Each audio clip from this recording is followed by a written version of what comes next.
जिसके सिर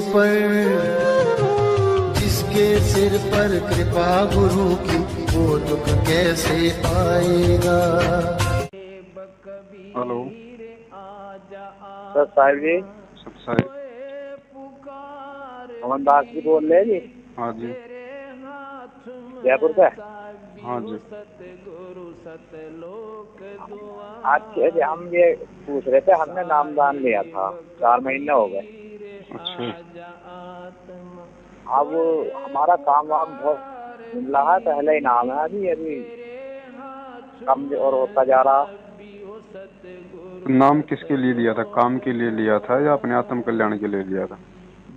अपने कल्याण के लिए। काम वाम भी सब उसमें तो ज्यादा या अलग अलग लेना पड़ेगी। अब यही पूछ रहे हैं हमें यहाँ की, मतलब कि संतुष्टि से ना आपका पता चला, इसलिए हमने आपको फोन करा। अब ये संतुष्टि भगत जी, ये संतुष्टि करके ही नाम लेना होता है। अब ये जल्दबाजी में नाम लेने का यही तो परिणाम निकलता है। फिर देख, आराम से आप जी सत्संग सुनते 6 महीने साल भर, जब तक आपको पूरी बातें, पूरा ज्ञान, पूरा मार्ग समझ में नहीं आ जाता, तब तक भगत जी नाम नहीं लेना चाहिए आदमी को। ये आत्म कल्याण का मार्ग है भाई, इसमें थोड़ी सी भी गलती हो जाती है, भगवान नाराज हो जाता है। तो दास कहता है नाम तब लो जब आपका पक्का दृढ़ विश्वास हो जाए कबीर इज गॉड, और पृथ्वी पर कोई और जगह दिखाई ना दे। फिर देखना, ये दास का यहाँ उद्देश्य क्या, 3-3 घंटे गला पढ़ाऊं, यही कि आपको पहले ज्ञान से परिपक्व करूं। ज्ञान संपूर्ण हुआ नहीं और हरदा नहीं छदाया, इस देखा देखी भक्ति का यो रंग नहीं ठहरा।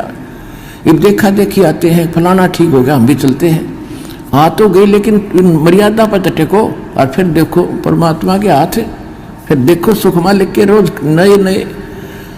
तो इसलिए दास आपको पहले मर्यादा बताता है और मर्यादा के बाद आपको दीक्षा दी जाती है। स्वीकार्य है तो लो, ना और दृढ़ता से ज्ञान सुनो, फिर पक्के हो जाओ जब लो। आप ले लेते हो ऐसे देखेंगे तो भगवान भी देखेगा फिर। ये तो बराबर की बात से अंडरस्टूड है।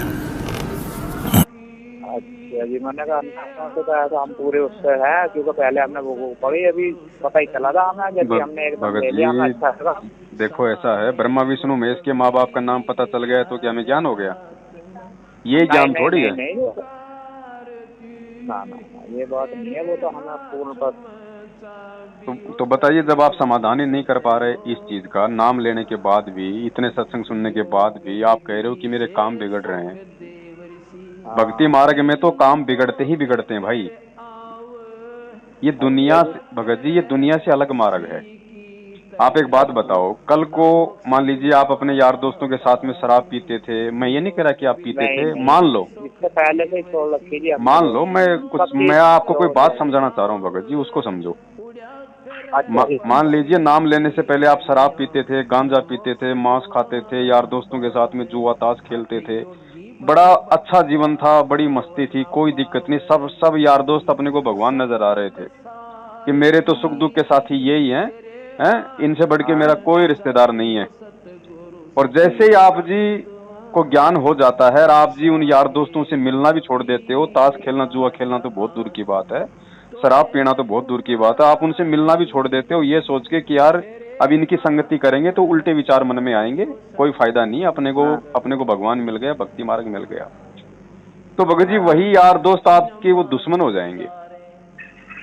मतलब जब आप अच्छाई के मार्ग पे चलोगे तो आपका दोस्त भी आपका दुश्मन हो जाता है ना?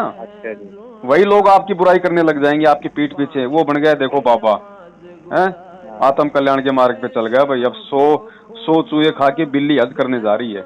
मतलब तरह तरह की बातें आपको परेशान करना, आपको वापस उसी मुख्य धारा में लाने का प्रयास उन लोगों का रहेगा। इसी प्रकार भगत जी ये परमात्मा का नाम है, 21 ब्रह्मांड का स्वामी है काल भगवान, और ये गुरुजी ने बताया कि ये झूठे का लोक है, ये पाखंड का लोक है, ये अन्यायी का लोक है, ये कुकर्मों का लोक है, ये दुखों का लोक है। और इस लोक में यदि आप उस काल भगवान के अनुसार ना चल के, यदि आप अपने सतगुरु के अनुसार चलोगे, सत्संगों के अनुसार चलोगे, आप सच्ची राह पे चलोगे, तो भगत जी आपको दुख परेशानी तकलीफ तो यहाँ पे आएंगी ही आएंगी, लेकिन उन दुख परेशानी और तकलीफों का सामना आपको जो करने की हिम्मत मिलेगी वो आपको अपने गुरुजी के सत्संगों से मिलेगी, गुरुजी के ज्ञान से मिलेगी, क्योंकि ज्ञान जो है वो भक्ति की नींव है। इसलिए परमात्मा कहते हैं कि बच्चों नाम चाहे 1 साल बाद ले लो, मैं नाम ही देने आया हूं, मैं तुम्हारे से पहले नहीं जाने वाला, लेकिन उससे पहले ज्ञान को अच्छे से समझ लो ताकि तुम कल को बात बात पे मेरे सामने अपना रोजना ना रो, दुखड़ा ना रो। इसीलिए तो ज्ञान समझाया जाता है। अच्छा भाई जब बच्चे को हम स्कूल में एडमिट करवाते हैं तो हम सीधे पहले मतलब हेडमास्टर के पास जाते हैं। हेडमास्टर हमें सारी बातें बताता है, भैया ये नियम है, ये ड्रेस लानी पड़ेगी, आपको इतनी फीस भरनी पड़ेगी, बताता है ना वो सारी बातें। हाँ हैं तो वो क्यों बताता है? ताकि ये कल को बीच में कोई नई समस्या पैदा ना करें, कल को ये ना कहें साहब हमारे पास तो ड्रेस के पैसे नहीं है। भैया हमने तो आपको पहले बता दिया था, अगर स्कूल में अगर आपका बच्चा ड्रेस में नहीं आएगा तो हम तो आपके बच्चे का नाम काट देंगे, हम तो नहीं रखेंगे क्योंकि उसके नियम है। तो भगत जी ये सारी चीजें हमने नाम दीक्षा लेने से पहले समझनी होती है। इसीलिए गुरुजी बार बार सत्संगों में कहते हैं कि भक्तों नाम लेने की जल्दबाजी मत करो, नाम कोई बड़ी चीज नहीं है। नाम लेके अगर मर्यादा में नहीं रहोगे तुम्हारे मन में शंका उठेगी, उथल पुथल चलेगी, भक्ति नहीं चलेगी। तो दुख तकलीफ संकट तो भगत जी देखो आएंगे बड़े भाई यहाँ पे। हाँ इतना जरूर है, हम समर्थ की शरण में हैं, हम 21 ब्रह्मांड के स्वामी ज्योति निरंजन के बाप की शरण में हैं। तो परमात्मा हमारे पर वो विशेष आपत्ति नहीं आने देगा जिससे कि हमारे को भक्ति छोड़नी पड़े। वो आपत्ति परमात्मा नहीं आने देगा अगर आप मर्यादा में हो तो। अब जैसे आपसे दास अर्ज कर रहा है कि जिन्होंने आकर नाम ले लिया, यदि पक्के होकर लग गए, चाहे कोई हजार नो कह दे चलो वहां मत्था टेक ले, बस छोड़ दे, तो बोला मत, मैं मरूं चाहे जीऊं, अब मान ले किस तरह ना मरूंगा, तो यहां तक मरण में भी लाभ होगा, वहां मरण में भी लाभ को नहीं। वैसे तो मालिक की शरण में आकर जीव मरेगा नहीं, चाहे 100 बार को वालो चाहे 1 बार को वालो, विश्वास करो इस बात पर। मरे हानि उसको होगी जो मर्यादा नहीं। यहां आए प्राणी को हानि उसको होगी जो परमात्मा की मर्यादा को भंग कर देगा। परमेश्वर का वचन है, जब लग हंसा हमारी आना, काल लगे ना तेरा बाना। कहते हैं काल, जब तक ये हंस मेरी आत्मा मेरी मर्यादा में रहेगी, मेरी आन कान में रहेगी, तब तक तेरा कोई अटैक नहीं हो सकता। और जब हम मर्यादा ही को छोड़कर बाहर चले जाएंगे तो फिर भी काल है सारा। और भगत जी अगर भक्तों पे दुख नहीं आएंगे, संकट नहीं आएंगे, तकलीफें नहीं आएंगी तो भक्ति की महत्वता का उनको क्या पता चलेगा? दुख और संकट में ही तो भगत जी भगत की पहचान होती है। परमात्मा कहते हैं साधु शब्दा परखिए और दुख पड़े घरनार, सूरवीर जद जानिए जब रण बाजे तलवार। योद्धा की पहचान तो भगत जी रणभूमि में होगी ना कि ये कितना बड़ा ये वीर पुरुष है। औरत की पहचान उस समय होगी जब आपके और आपके घर के ऊपर कोई संकट आएगा, कोई तकलीफ आएगी, तब मालूम पड़ेगा कि उठा के थैला माई के भगती है या वो उस संघर्ष में आपका सहयोग करती है। और जो भगत होगा, जो साधु होगा, उसकी पहचान भगत जी संकट में होती है। भगत जी कि संकट की घड़ी में भी वो अपने गुरु के ज्ञान को आधार बना के और जो 5 गुण जो उसको दिए हैं उसके परमात्मा ने, शील, संतोष, विवेक, धैर्य, अक्षमा, उनका किस तरीके से वो प्रयोग करता है और अपने एक भगत होने का वो परिचय देता है। आप पे दुख ही नहीं आएंगे, तकलीफ ही नहीं आएगी तो क्या मालूम पड़ेगा भगत जी आप भगत हैं। आपने नाम ले लिया और आपके गुरु ने आपको ये पाठ पढ़ा दिया कि बेटा हमने किसी के साथ में कोई गाली गलौच नहीं करनी, हम भगत हैं, सामने वाला 2 बातें बोले तो अपने को कान बंद करके वो सुन लेनी है, ठीक है। अब कल को आपको कोई गाली निकालता है, बेवजह गाली निकालता है कोई छोटी सी बात के ऊपर, तो भगत जी उसी समय तो मालूम पड़ेगा आपके विवेक का, आपके ज्ञान का कि आप गुरुजी के आदेशों पे आप जी कितना खरा हो। और आप भी 2 गाली ठोक दोगे उसको उसी समय, फिर क्या हमारा ये सत्संग लेने का फायदा। आप नित्यनियम में भी पढ़ते हो, अपने नित्यनियम के अंदर आपको बहुत कुछ विज्ञान है। विज्ञान माने तत्व ज्ञान है, विशेष ज्ञान है। और इस ज्ञान को आप केवल एक रूटीन में पढ़ लेते हो कि हमने ये एक पढ़ना है, प्रतिदिन नित्यनियम करना ही करना है, लेकिन एक व्यवस्था बनाकर नहीं इसको प्रतिदिन करना चाहिए। जितनी देर भी इसको सुनो, किसी भी पार्ट को, इसके नित्यनेम का जितना भी बुद्धि मन निश्चल हो तेरा आपका, तो ये विचार करे कि इसमें क्या बोला है मालिक ने अपनी वाणी में, क्या आदेश है तेरे लिए। क्योंकि आप पौन घंटा नित्यनेम करते हो, इसमें ज़्यादा से ज़्यादा आपका मन 20% इस नित्यनेम के अंदर आप 20% ही सुन पाते हो। उस 20% को भी यदि आप विचार करो डेली कि इसमें क्या आदेश है मालिक का, और फिर अपने जीवन को सारा दिन, उस दिन को ऐसे ही सुचारू रखो। क्योंकि आपको घर से निकलने से पहले ये पढ़ा इसलिए जाता है कि आपके साथ रास्ते में कोई निकम्मा भी टकराओगा, कोई गाली देने वाला भी मिलेगा, कोई बुंडा भी बोलेगा, कितना कोई आंट भी लावेगा। तो उनके साथ आपने कैसे व्यवहार करना है। आवत गाली एक है, उल्टा हो अनेक, और कह कबीर ना उलटी हुआ रहे एक की एक। इसको पढ़ना नहीं है। मान ले कोई बुंडा बोला है, गलत बोलता है, गाली देता है, तो उसने तो कर दिया यूँ काम, और आप भी उल्टा दोगे तो फिर 4 और देगा, क्यों, तो पूरे मूड में है, वो तो फुल मूड में है लड़ाई के में, और आप भी आगे से उल्टी बोल पड़ोगे तो वो तो 4 बैठा है। जब बसात क्या उनका मुकदमा रोज कर लेते दिन में।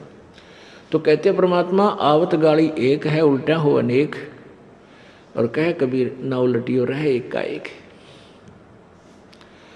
और देख आगे कितनी प्यारी बात कही है, गाली ही से उपजे कलह, कष्ट और मौत, मृत्यु तक तो पहुंच जाती है एक छोटी सी गाली। गाली ही से उपजे कलह, कष्ट और मीच, हार चले सो संत है, लाग मरे सो नीच। हम भगत भी हैं, और दूसरा में बुंडा अच्छा बोल रहा है, और उसने मान लिया किसी किस कह दिया, हमने उसका 2 दड़ाक धर दिए, उल्टे भी बोल दिए, फिर वो मारण पर उतारू हो गए, फिर हमने उठोक दिया। हो सकता है आप उसे तगड़े भी हो और अच्छा भी संवार दो, फिर आप में और उसमें कसर के रहेगी। आप तगड़े भी हो और आपसे हल्का आदमी भी आपने बुढ़ा अच्छा बोला है, उसने बालक समझ के अनजान है, उससे बचो। तो इन नित्य नियम करने का डेली हमें जो पाठ करते हैं, इससे ज्ञान यज्ञ तो होता ही है। ज्ञान यज्ञ के साथ हमने समाधान भी इसका साथ पैरेलल करना पड़ेगा, तभी इसके पढ़ने का लाभ है। एक लाभ तो हो गया ज्ञान यज्ञ का, और उसके ऊपर अमल हमने किया नहीं, उसका काम फिर सारा बिगड़ गया। तो कहते हैं ये बातें कहन सुन के नहीं भाई, ये कर पाड़न की है। तो भगत जी छोटी मोटी दुख तकलीफ संकट है किस पे, नहीं मुझे ये बता दो। आज तक कोई ऐसा भगत बता दो जिसने नाम ले लिया और नाम लेते सारे सुख मिल गए हों उसको। अरे खुद वो परमात्मा, खुद वो बंदी छोड़ एक भगत की भूमिका कर रहा है संत रामपाल जी भगवान। आज खुद वो जेल में बैठा हुआ है, तो इस चीज को देख के चलो कि खुद वो भगवान जेल में बैठ के ये दुख तकलीफ और संकट झेल के हमें मजबूत करना चाह रहा है कि बच्चों भक्ति कर लो ज्ञान को समझ के। इस 21 ब्रह्मांड में देखो मेरी यहाँ पे ऐसी स्थिति हो रही है, ये काल भगवान है, ये छोटी मोटी पावर नहीं है जिसने ब्रह्मा विष्णु महेश की भी चक्री बना रखी है। तो वो परमात्मा जेल में बैठ के ये संघर्ष करके हमें ये सिखाने की कोशिश कर रहा है कि बच्चों इस भक्ति को और भगवान को मत छोड़ देना, नहीं तो जब मेरे साथ में इस 21 ब्रह्मांड में ऐसा हो रहा है तो तुम्हारी तो औकात ही क्या है, तेरी क्या औकात प्राणी, पेंडा पंथ पकड़बो। तू इस भक्ति को मत छोड़ देना, अपने गुरु से विश्वास मत हटा लेना। तो परमात्मा हमें इस तरह के भगत जी एग्जाम्पल भी तो पेश करके दिखाता है। तुम साहेब तुम संत हो, तुम सतगुरु तुम हंस, गरीब दास तेरे रूप बिना और न दूजा अंश। तुम ही परमात्मा हो, तुम साहेब तुम संत हो, तुम ही यहाँ संत रूप में एक तत्वदर्शी संत की भूमिका भी आप ही कर रहे हो। और तुम सतगुरु तुम हंस, आप ही सतगुरु हो, सच्चा ज्ञान देने वाले और अधिकारी नाम देने के। और तुम ही हंस हो, हंस अर्थात जो एक भक्त के अंदर जो गुण होने चाहिए वो भी कहते हैं हे परमात्मा आप में ही विद्यमान है। और आपके बिना, आपकी शक्ति के बिना या और न दूजा अंश, आपकी शक्ति से ही सब ब्रह्मांड चल रहे हैं। आपकी शक्ति से सब प्राणों में ये शक्ति है चलने और बोलने की। हे परमात्मा, तेरे बिना तो कुछ भी नहीं है। तो हमने भक्ति मार्ग पे अपने भगत जी अपने बाप को देख के चलना पड़ेगा, अपने गुरु को देख के चलना पड़ेगा। मुझे ये बता दो, संकट है किस पे नहीं भगत जी? क्या आज से पहले संकट नहीं आए थे आपके ऊपर जब आपने नाम नहीं लिया था? उस समय आप ये किसको दोष दिया करते थे?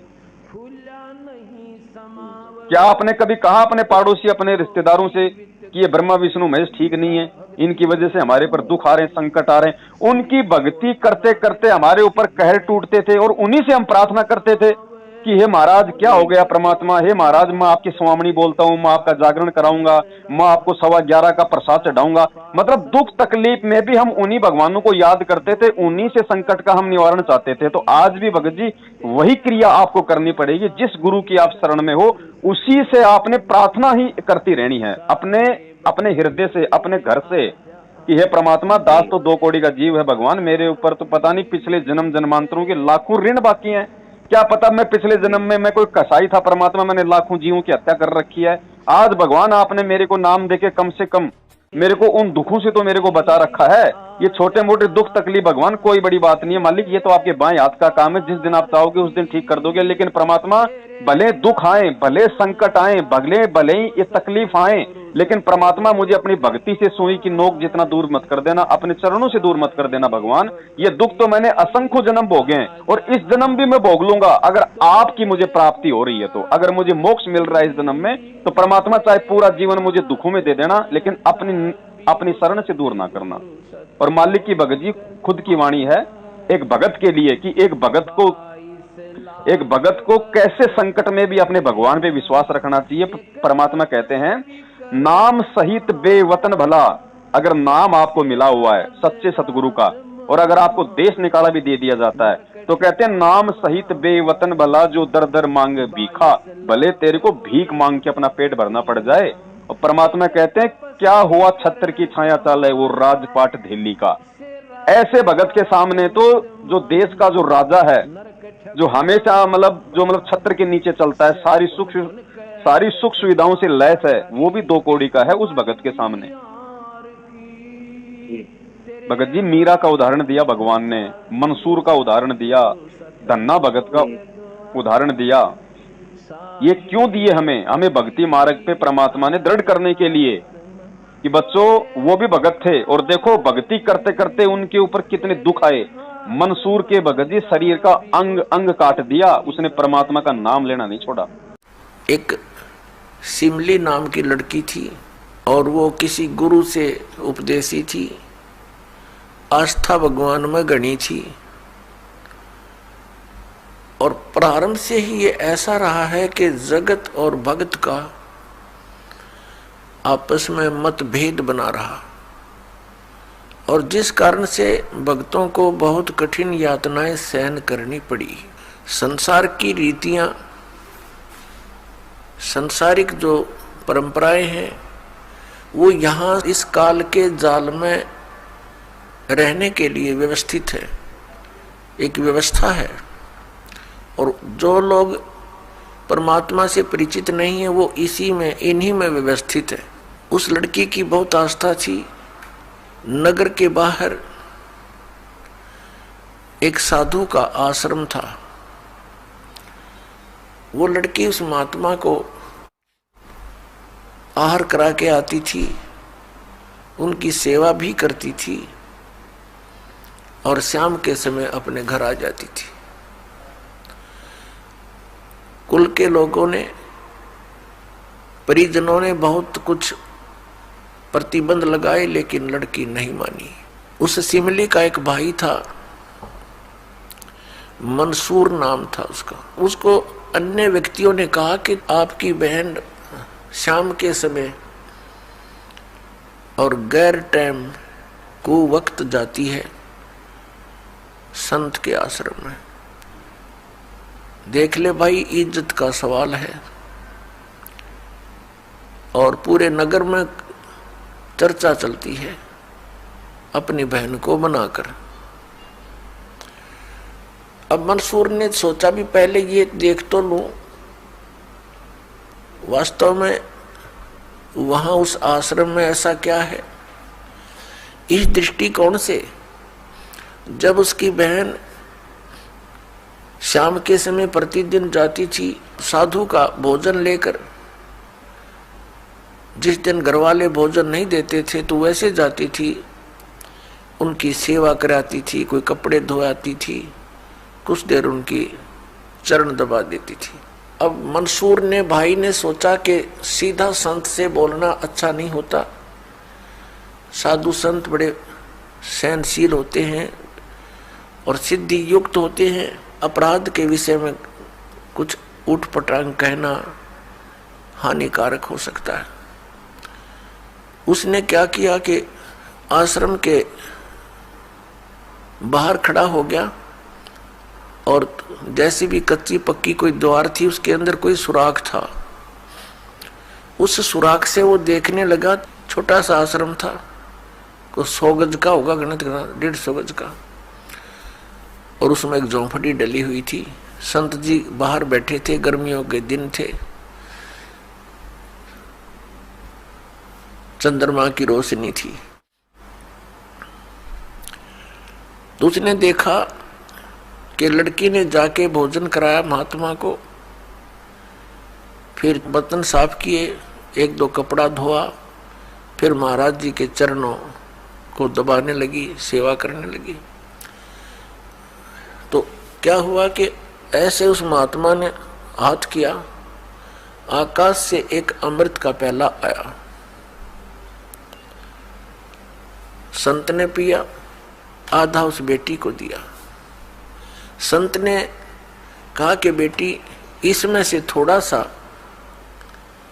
एक नालायक व्यक्ति खड़ा है, उसके भी मार दे एक छींट, इस सुराख के अंदर से जा और उसके भी लगा दे, थोड़ी सी कल्याण हो जा। एक नालायक व्यक्ति खड़ा है। अब उसने जाकर के, लड़की ने आदेश पालन करना था, उस सुराख में ऐसे कर दिया। उसने देखा कौन है, कैसे है, तो उसके भी जीभ पर वो थोड़ा सा अमृत की छींट लगी। एकदम उसके हृदय में एक विशेष प्रेरणा हुई कि मैं बहुत पापी हूं, मैं नीच हूं, और ऐसे पाक साफ महापुरुष के विषय में मेरे मन में दोष आया। रोता हुआ आश्रम के अंदर प्रवेश हुआ और कहा, महाराज मुझ पापी का भी उद्धार हो सकता है। मैंने आपके बारे में बहुत गलत सोचा। उस संत ने कहा, बेटा जब तक बोध नहीं होता, ज्ञान नहीं होता, तब तक प्राणी के ऐसे अपराध अक्षमा करने योग्य होते हैं। और बेटा कोई जानबूझ कर करोगे, दीक्षा उपदेश लेने के बाद आपके मन में ऐसा संत के गुरु के प्रति दोष आता है, तो फिर आप पाप के भागी भारी बन जाओगे। काफी देर सत्संग सुनाया। प्रतिदिन वो भक्त अपनी बहन के साथ दिल्ली आने लग गया। खूब सत्संग सुना, दोनों बहन भाई मिलकर सेवा करते थे। फिर क्या हुआ कि उसके हृदय में एक ऐसी प्रेरणा हुई, अनल हक। उस संत ने उसको एक मंत्र दे दिया, अनल हक, कि इसका जाप किया कर। अपने आत्माओं, पिछले पुण्यकर्मी प्राणी ही परमात्मा की खोज में लगते हैं, उनको ही इतना शीघ्र इन बातों का असर होता है, संत के वचनों का। तो महान पुण्यात्माओं में से एक था मंसूर, और संत की कृपा से उसके पिछले पुण्य शटार्ट हो जाते हैं, उदय हो जाते हैं, और वो प्रेरित होकर के वो भक्ति प्रारंभ कर देता है। जैसे एक फॉर एग्जाम्पल, जैसे कोई कटोरी में घी डाल रखा है, उसमें एक ज्योति भी रखी है, और वो ज्योति जला रखी थी, बुझ गई, घी भी है उसके अंदर, बनी बनाई बाती भी उपलब्ध है। एक सीख लगाने की आवश्यकता है, वो जग जाएगी। तो जितने भी पुण्यकर्मी प्राणी हैं, जो भी साधु संत महापुरुषों के प्रवचन सुनते हैं, किसी भी संत के, चाहे उसने भक्ति मार्ग का कति ज्ञान नहीं, लेकिन भगवान की महिमा तो वो भी सुना ही देते हैं। तो उससे क्या होता है कि वह जोत जग जाती है। अब वह जोत तक जगगी, जब तक पूर्व जन्म का उसके अंदर घी है यानी पुण्य है तो वो जगेगी, प्रेरणा बनी रहेगी भगवान के पाने की। यदि आगे उसमें विधि घी उसके पास नहीं है डालने के लिए तो वो ज्योति भी जल जाएगी और घी भी समाप्त हो जाएगा और सारा कटोरा व कटोरी काली हो जाएगी। तो पुण्यात्मा उस अनलहक मंत्र के गुरु जी ने दे दिया जो मंत्र देना था उसको। अनलहक का अर्थ होता है अहम ब्रह्मास्मि, मैं ही ब्रह्म हूं, मैं ही परमात्मा हूं, अनलहक। हालांकि ये कोई मंत्र वंत्र नहीं था, लेकिन उस मंसूर के अंदर वो पूर्व जन्म का घी और ज्योति रह रही थी, वह जगेगी। अब उस मंत्र से भविष्य में तो कोई लाभ उसको होना नहीं था, क्योंकि वो चार्जर ठीक नहीं था। पूर्व जन्म की बैटरी से उसमें इतना प्रभाव था, इतने पुण्यों से, कि उसने अनल हक कहना शुरू कर दिया कि मैं ही परमात्मा हूं। अब भोली आत्माओं पुण्यात्माओं को जैसा भी गुरु ज्ञान देता है वो तो दृढ़ होते हैं। गुरु जी ने 2 दूना 6 कह दिया तो वो 6 ही बोलते रहेंगे। घर वाला कहेगा, कोई उसको बताना चाहेगा, वो नहीं मानेगा, कहता नहीं मेरे गुरु जी ने ऐसे ही बोला। तो अबोध बच्चे ऐसे ही होते हैं। इस बात का ज्ञान पूरे मुसलमान धर्म में हुआ, क्योंकि वो मुसलमान धर्म से संबंधित था। और मुसलमान धर्म ये मानता है कि जीव ब्रह्म नहीं हो सकता। वैसे तो जीव ब्रह्म हो ही नहीं सकता, ये तो अंडरस्टूड है। जीव तो ब्रह्म है ही नहीं, ब्रह्म अलग है, जीव अलग है। ब्रह्म मीन भगवान, जो जीव का भी उत्पत्ति करता है। लेकिन मुसलमान धर्म ये मानते हैं कि पृथ्वी पर परमात्मा नहीं आ सकता। वह तो 7वें आसमान में रहता है, 7वें स्वर्ग में। और कोई ये कहता है कि पृथ्वी पर परमात्मा है, वो दंड का अधिकारी है, वो भ्रमित कर रहा है, मुसलमान धर्म के विधान को बिगाड़ रहा है। इस कारण से मंसूर को बहुत बार समझाया, राजा तक बात गई, बहुत कुछ कहा, लेकिन नहीं माना, अनलहक करता रहा। उसको कहा कि तू ऐसा मत बोल। अब साधु को तो कोई बोल नहीं सका था कि वो क्या मंत्र दे रहा है, लेकिन पब्लिक के अंदर जब बात आ जाती है तो वो अपना पूरा जोर शोर से विरोध करते हैं। अब क्या हुआ कि वो नहीं माना तो उसको चौराहे पर खड़ा कर दिया, बांध दिया उसको चौराहे पर।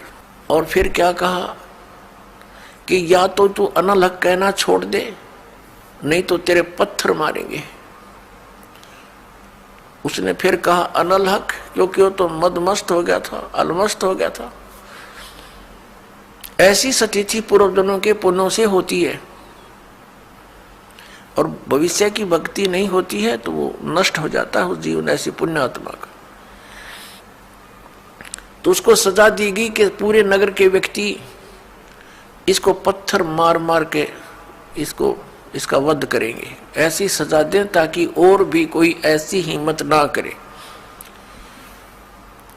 तो सभी लाइन में आ रहे थे और पत्थर मार रहे थे, तू पापी है, पत्थर मार रहे थे, निकल जाते थे।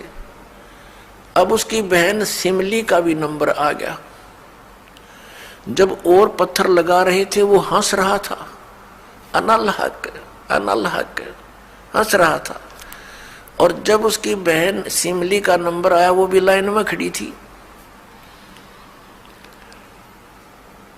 तो बहन ने सोचा पत्थर तो मैं नहीं मारूंगी, लेकिन लोक लाज में आके उसने फूल उठा लिया कि मैं फूल मार आऊंगी उसके। यहाँ ये लोग भी ना मेरा विरोध करेंगे और भाई का चोट भी ना लगेगी। उसने फूल मारा, फूल मारते ही वो रोने लग गया। बहुत बुरी तरह रोने लगा। तब सिमली ने कहा कि भाई, लोग तेरे पत्थर मार रहे थे, उनके पत्थरों से नहीं रो रहा था, और तू मेरे फूलते रोने लग गया। अरे ये कोई चोट थोड़ी लगी तुझे? उसने कहा, सिमली ये तो अनजान थे, इनका मुझे दुख नहीं था। तू तो परिचित थी मैं किसके ऊपर फिदा हो रहा हूं, और तेरा हाथ कैसे हो गया नालायक मेरी तरफ? तूने भगवान की तरफ हाथ कर दिया। मैं भगवान के लिए डिवोटेड हूं, और तूने क्या समझा फिर ज्ञान को? न्यू रो रहा हूं, तेरा जीवन बर्बाद हो गया, तूने ज्ञान समझा नहीं बहन। तेरे फूल का मुझे इसलिए दर्द हुआ, तू तो परिचित थी इस बात में। उसके बाद नहीं मरा वो पत्थरों से, कहने लगा या तो कहना छोड़ दे अनल हक, नहीं तेरा हाथ काटेंगे। उसने कहा अनल हक, हाथ काट दिया। फिर कहा दूसरा हाथ काटेंगे या बंद कर दे, अनल हक। तेरी गर्दन काटेंगे, बंद कर दे, अनल हक, काट दिया।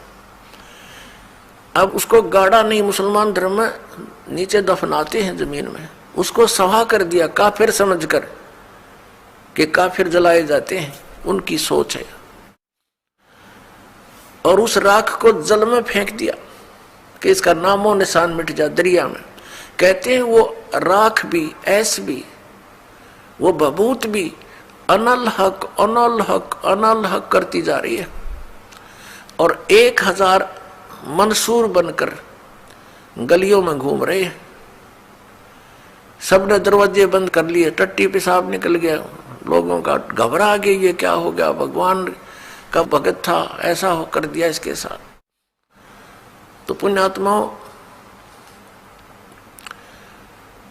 अब ये ज्ञान है, तत्व ज्ञान है, इसको बहुत गहराई से समझना है।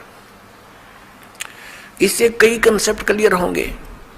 अब प्रसंग तो चला है कि जिस परमात्मा के पाने के लिए और जिस लोक में जाने के लिए महापुरुषों ने ऐसी कुर्बानियां दी, तो कैसा है वो भगवान, कैसा होगा वो देश, ये अंडरस्टूड है। दूसरी बात ये है इसके अंदर कि कोई ये सोचे कि अनल हक मंत्र से उसमें या शक्ति आ गई थी, नहीं।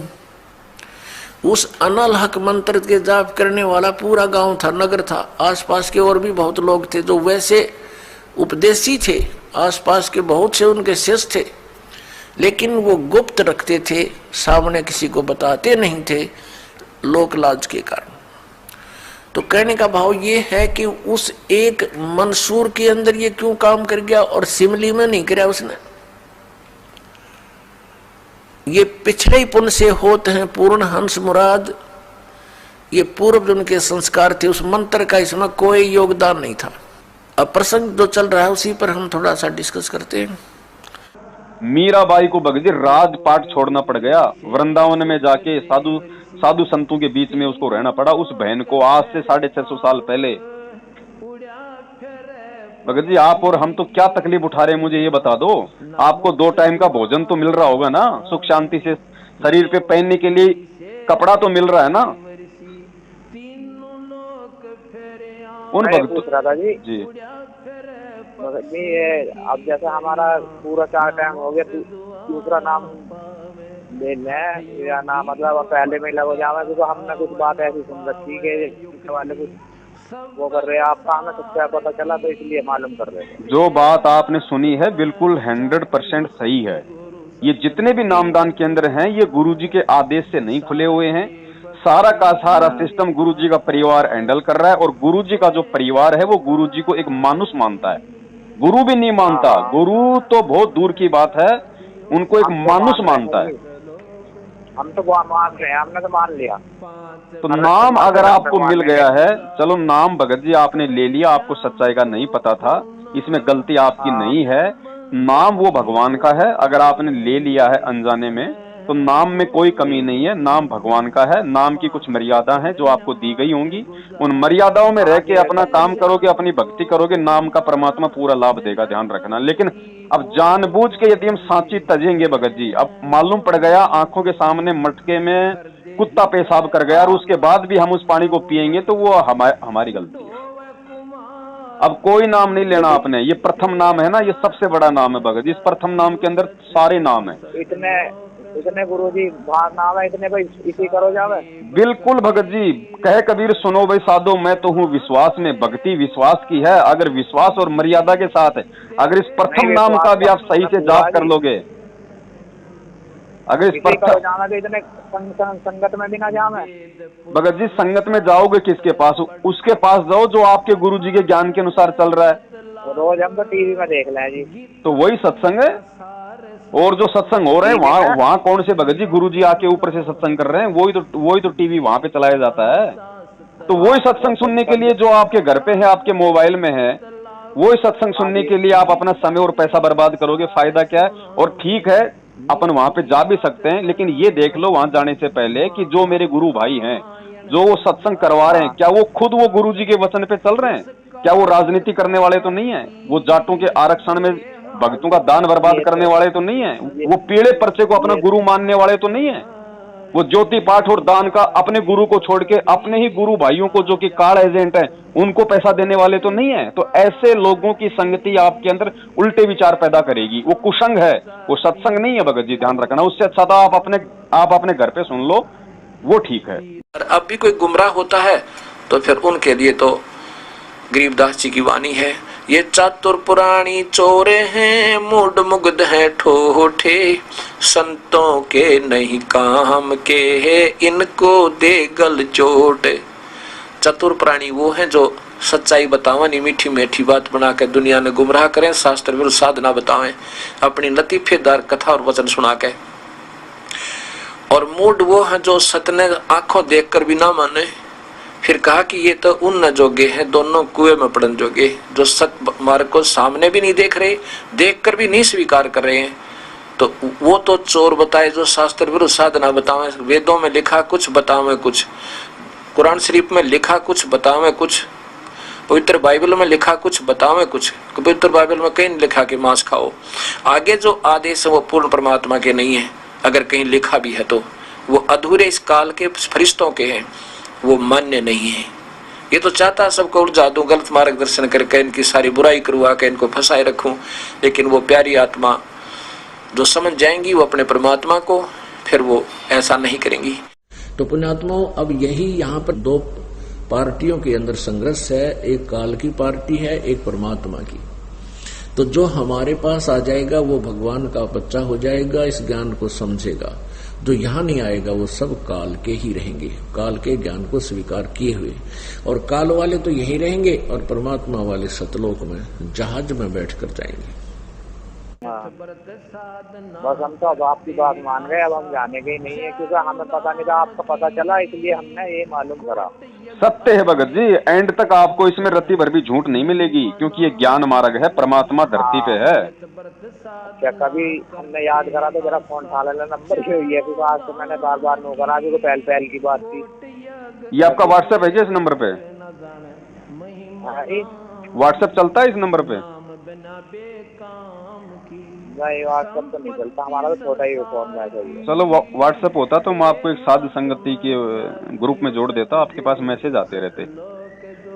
अच्छा जी, चलो कोई नहीं, जब भी ऐसा कोई हो तो आप मुझे दोबारा फोन करके अपना नंबर दे देना, मैं जोड़ दूंगा आपको। बाकी तो आप यूट्यूब पे देखते रहो भगत जी, कोई दिक्कत नहीं है, जानकारी आपको मिलती। देखो, जब भगवान ने आपको आज वर्तमान में हमारे वीडियो देकर आपको सच्चाई से परिचित करवाया, तो आगे भी परमात्मा ही आप तक संदेशा पहुंचाएगा। अच्छा, बाकी तो देखो आपको सही गलत का जो है आपको निर्णय हो गया है। बस नहीं, वो तो हमारे वीडियो का तो केवल भगत जी, हमारे वीडियो का तो केवल इतना ही काम है कि सही और गलत का फैसला करके हम सच्चाई का साथ दें और हम सच्चाई के रास्ते पे चलें, ताकि हमारी भक्ति बनी रहे। अब एक तरफ तो आप मटके में पानी भर रहे हो, आप जी भक्ति कर रहे हो, दूसरी तरफ नीचे उसमें छेद हो रहा है, आप जी मैनेजमेंट के उल्टे सीधे आदेश मान रहे हो, राजनीति कर रहे हो, आरक्षणों में जा रहे हो, इशार की तारीखों पे जा रहे हो, इनको ज्योति पाठ का पैसा कर रहे हो, तो आपने उस मटके में छेद कर दिया। तो ऊपर से पानी भी डालोगे, नीचे से निकलता रहेगा, फायदा क्या? अब ये सच्चाई आपको मालूम पड़ गई। इन काल एजेंटों का यदि आप साथ छोड़ दोगे तो सोचो आपने उस मटके का छेद बंद कर दिया। अब आप जो भक्ति करोगे वो आपकी संग्रह तो होगी भगत जी, उससे आपको फिर लाभ मिलेगा। ठीक है। आज से पहले आपकी मर्यादा खंडित हो रही थी, आपको कोई लाभ नहीं मिल रहा था, तो सबसे पहले तो भगत जी परमात्मा के दरबार के आगे आपने जिन जिन लोगों ने नाम दीक्षा ली हुई है सारे के सारे बंदी छोड़ को दंडोत करना, मालिक से तमाम जाने अनजाने की गलतियों की समायाचना मांगो और आगे से परमात्मा को ये संकल्प करो कि परमेश्वर जब तक आप इस हार जेल से नहीं आ जाएंगे, भले परमात्मा आप आओ सुबह, आप आओ 2 साल में, आप आओ 6 साल में, आपकी मौज है, जब तक आप नहीं आओगे तब तक परमात्मा हम किसी भी कुपात्र को आपके परिवार वालों को चवन्नी भी दान का नहीं देंगे, ना हम ऐसे मनवश लोगों की संगति करेंगे जो लोग आपके ज्ञान के विरुद्ध चल रहे हैं। अगर हमारा कोई सच्चा भगत भाई होगा, हम उनकी साथ संगति से हम जुड़ेंगे, हम उनसे संपर्क रखेंगे। बाकी परमात्मा आपके सत्संगों से बढ़ के ना कोई भगत हमें सहारा दे सकता है। और जब आप आ जाओगे, आप जी हरियाणा में आओगे, बिहार में आओगे, पंजाब में आओगे, जहां आप बुलाओगे परमात्मा, जिस जगह पे आओगे उसी समय हम आपके कुत्ते आपके पीछे पीछे दौड़े चले आएंगे। सीधी सी बात है भगत जी, बाकी अपना धंधा करो, अपना काम करो, ये सीधी सी भक्ति है। ये भक्ति मार्ग में ड्रामे नहीं चलते, ये दूसरे पंथों की भक्ति नहीं कि आज गुरु जी उज्जैन में आ रहे हैं, आज गुरु जी का सत्संग जो है वो मथुरा में है, ध्यान ही नहीं है, वो जना किस कारण है वो तो दिखा रहे दुनिया में, ये तो हमारे मन में अपने आप ही है जी। बाकी भगत जी 90% संगत जो है वो आपकी सच्चाई सुनी तो हम इसलिए फोन करा। भाई हम भी तो 7 साल से भक्ति कर रहे हैं, हमारा तो बाल बाका नहीं होने दे रहा भगवान। ये मैनेजमेंट वाले ये कह रहे हैं कि हम सारे काम कर रहे हैं, हम तो पीले पर्चे भी मानते हैं, तारीखों पे भी जाते हैं, ज्योति पाठ भी करा रहे हैं, इनके भगत जी बक्कल उतरने लग रहे, एक्सीडेंट में इनकी मौत हो रही, तो भगवान इनके साथ है या हमारे साथ में है? ये ज्ञान मारा गया, बिचली पीढ़ी है, शिक्षा इसीलिए दी है भगत जी। हमने आज निर्णय करना पड़ेगा, 650 साल पहले की तरह भेड़ चाल में चलेंगे तो आज भी वही स्थिति होगी हमारी। ठीक है, तो घबराने की जरूरत नहीं है, भगवान आपको मिल गया, भक्ति मिल गई, इससे कोई माई का लाल छीन नहीं सकता। और इस भगवान और भक्ति के अलावा दुनिया में कोई जगह नहीं है। तो ज्ञान को आधार बना के प्रार्थना लगाऊंगा, घर पे लगा दे मैं। भगत जी अंतर्यामी से प्रार्थना कहाँ लगाओगे? बीच में एजेंट बनाने की आवश्यकता नहीं है। यदि किसी ने बीच में जगह मन से ही अपना फोन तो हम कहीं नहीं करे, पर अपना मन से वैसे ही अपने घर ही करें। देखो भगत जी, अगर ऐसी कोई समस्या को दुख आपको भाई ऐसा है भगत जी, पहली बात तो हम अगर भक्ति करेंगे तो मालिक ऐसी कोई बड़ी समस्या तो दास ने आपको पहले बता दिया आने नहीं देगा। बाकी छोटा मोटा खांसी जुकाम सर्दी भगत जी ये तो नॉर्मल सी बातें है कि नहीं। छोटी मोटी दुख तकलीफ तो देखो सबको आती रहती है, क्योंकि हमारे भी तो जन्म जन्मांतर के इतने बिगड़े हुए हमारे वो कर्म है। मालिक कहते हैं कि संत शरण में आने से आई टले भला, जय मस्तक में सूली हो कांटे में टल जा। अगर बहुत भयंकर आपदा होगी तो परमात्मा थोड़े में तो टालेगा, थोड़ी बहुत तो तकलीफ होगी भगत जी। अगर टांग टूट गई, डॉक्टर अगर उस पर प्लास्टर करेगा, ऑपरेशन करेगा, थोड़ा बहुत तो दर्द होगा ना।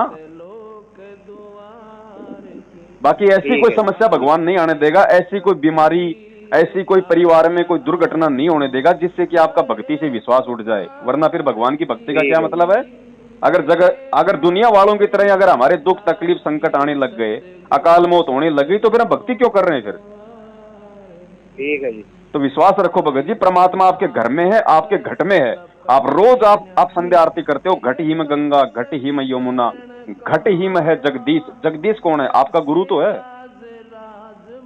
मोकू कहाँ ढूंढे रे बंदे, मैं तो तेरे पास में। बाकी मूर्ख हैं जो इशार तारीखों पे धक्के खाते हैं, इन फर्जी आश्रमों में धक्के खाते हैं। आप परमात्मा ने आपको ज्ञान दिया है, तत्व ज्ञान दिया है, उसको आसरा बनाओ भगत जी।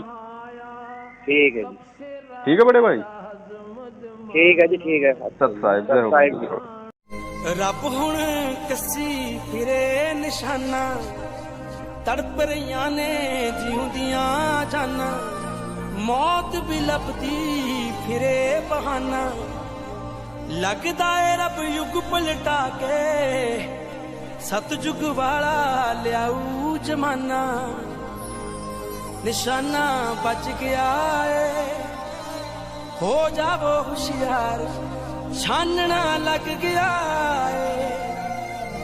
आओ सब हुण लेना सीखिए, सच नू सच ही कहना सीखिए, रजा च मांगट रहना सीखिए, याद रखी राहों दिया सुखिया, सुख दे के दुख लेना सीखिए, विगल हुण बच गया है, हो जावो होशियार, छानना लग गया है। रब दा छच हुण छटदा दाने, ਭੱਠੀ ਦੇ ਵਿੱਚ ਉੜਕਣ ਤਾਣੇ